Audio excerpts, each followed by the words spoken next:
Texas Board of Regents as they take toward a possible merger with the Texas Tech University system. Shatanya Clark has details. And Shatanya, one concern is the loss of identity. It is, Lauren. Dr. Susan Shipley says things such as the name and mascot, among other things, are non-negotiables.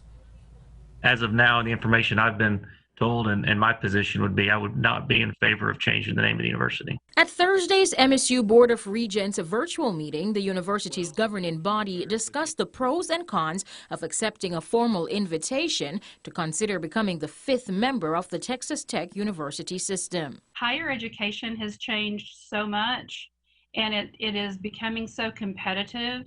And I think that we just need to do the right thing for Midwestern to give them that same competitive edge. The university was asked by Texas Tech to join in February. Since then, much of the feedback from the community has been great, but concerns regarding the identity of the university has arisen. Will our name change, which is no? Will our tuition go up? No.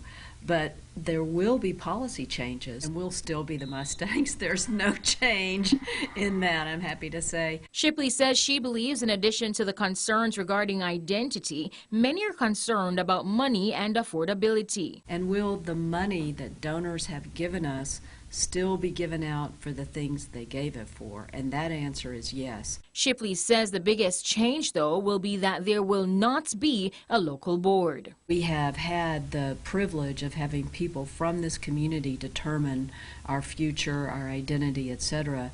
This would all be determined by a board that oversees Texas Tech, Angelo State, us, and 2 medical systems. We have to understand there will be negatives. We can't anticipate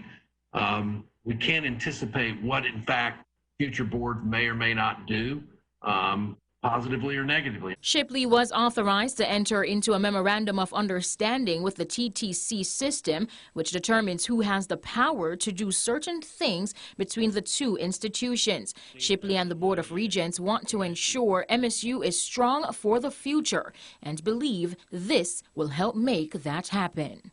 Now, Dr. Shipley says even if the Regents accepts the invitation, the process will not be done until another year. Okay, good to know. Thanks so much, Shatanya.